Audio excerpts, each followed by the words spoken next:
नमस्कार, जय हिंद। पूर्णचंद्र कांडपाल आज आपसे एपिसोड नंबर 358 को सामने रखते हुए हिंदी में बात करता हूँ। और हमेशा मैंने जैसा कहा, मेरा अभियान जन जागृति का है और इसी जन जागृति में मैं कभी कभी आदमियों को जब टूटते हुए देखता हूँ, और एक बात और होती है, अपने आप को समझाना बहुत कठिन होता है जबकि हम दूसरे को बड़े आराम से समझाने का प्रयास करते हैं। उस समय बड़ी विपरीत परिस्थिति होती है। तो बुरे समय में जो है ना, कैसे उससे पार पाया जाए, तो अपने को टूटने से कैसे बचाया जाए, बुरे समय में हमारा नज़रिया क्या होना चाहिए, आज मैं इस पर थोड़ा सा बात करना चाहता हूँ। और इस पर मैं कई मित्रों को मैंने जब ये बात बताई तो उन्होंने ये बात को समझने का प्रयास भी किया। बुरे समय में जीने का क्या तरीका है, कैसे जिया जा सकता है उस समय सबसे पहले अपने को ललकारना पड़ेगा और अपना जो छोटा मोटा ज्ञान हमारे पास है उसको आधार बना करके हमें फिर खड़ा होना पड़ेगा, अपने आत्मविश्वास को जगाना पड़ेगा और सकारात्मक ही सोचना पड़ेगा। ईश्वर को याद करते हुए सकारात्मक हमें सोचना पड़ेगा और दूसरों से हमें जो सीख लेनी पड़ेगी, जैसे कि जो लोग बुरे वक्त से गुजरे हैं उन्होंने कैसे उससे पार पाया, उससे तो अपनी हिम्मत को पूरी दोबारा ललकारना उसको पड़ेगा। अब मैं आपको इसमें एक उदाहरण देता हूँ समुद्र का। तो समुद्र में क्या है, बहुत बड़ा विशाल समुद्र है। हालांकि मनुष्य की तुलना समुद्र से नहीं की जा सकती, लेकिन समुद्र पर लोग बड़ी बड़ी छींटाकशी करते हैं कि जैसे भी उस पर जो भी बात आए, जिसको जैसा लगा। उदाहरण के लिए मछली जो पकड़ते हैं तो उसको समुद्र को बड़ी श्रद्धा से कहते हैं, यार ये तो हमारा पालनहार है।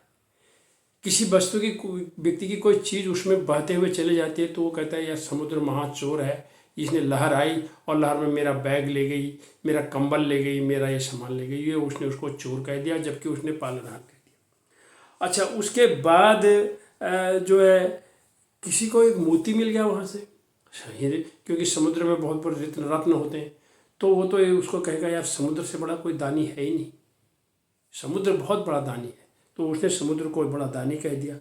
और उसके बाद जो है एक ने चोर कह दिया, एक ने दानी कह दिया, एक ने पालनहार कह दिया, और एक व्यक्ति उसमें जब डूब गया, उसका परिजन उसमें मर गया, समा गया समुद्र में, तो उसने समुद्र को हत्यारा कह दिया। तो ये 4 नाम, महादानी, हत्यारा, चोर और पालनहार, समुद्र, ये सारे आक्षेप सह जाता है। इस दौर में जब मनुष्य पर भी जब विपरीत परिस्थितियां गुजरती हैं तो कोई उसके दोष ढूंढता है, कोई कुछ कहता है, कोई कुछ कहता है, उस पर भी उस समय उसको इस समुद्र की तरह से गंभीर होकर के इस बात को समझना पड़ेगा, इस समय मुझे किसी की नहीं सुननी है। ईश्वर को याद करते हुए मुझे इस बात को समझना है कि जब समुद्र इतना बड़ा आक्षेप सहन ले लेता है तो हम विपरीत परिस्थितियों में हम इसमें कैसे जी सकते हैं। कह भी रखा है, संस्कृत में एक श्लोक भी है, त्याज्यं धैर्यं विदुरेपि काले धैर्यात् कदाचित् गतिमाप्नुयात् स यथा समुद्रे च पोतभंगे त यात्रिको वांछित तर्तुमेव। इस श्लोक का सूक्ष्म अर्थ यह है, त्याज्यं धैर्यं विदुरेपि काले धैर्यात् कदाचित् गतिमाप्नुयात् सः, अर्थात ये है कि जब विदुरेपि काल, बहुत विपरीत परिस्थिति आ जाती है तो उसमें हमें धैर्य को बनाए रखना होता है। जिस प्रकार समुद्र में नौका अगर टूट जाए तो दिखाई देता है, क्या यात्री जो उसमें बैठा होता है फिर भी वो प्रयास करता है मैं कैसे तैसे तैरूं और पार निकल जाऊं, ऐसा वो को देखा जाता है। तो इसलिए वो भी हम क्योंकि विदुरेपि काल आया, मौत सामने दिखाई दे रही, लेकिन उसने धैर्य को त्यागा नहीं है, धैर्य को बनाए रखा है। और इस अंधेरे में भी ऐसे व्यक्ति अपना दीपक खुद बन जाते हैं। उसको दीपक बनना ही पड़ेगा और अपना मार्गदर्शन भी खुद करना पड़ेगा। और ऐसे मौके में कभी कभी हम लोग अपेक्षा करने लग जाते हैं, काश फलाना आता, काश हम कहना आता, हम तो उसके दुख में गए थे, हमने उसकी मदद की थी। ऐसे में नेक दडा का बात याद आना चाहिए। नेक दडा कहते हैं नेकी कर दरिया डाल, नेक द डा नेकी कर दरिया डाल।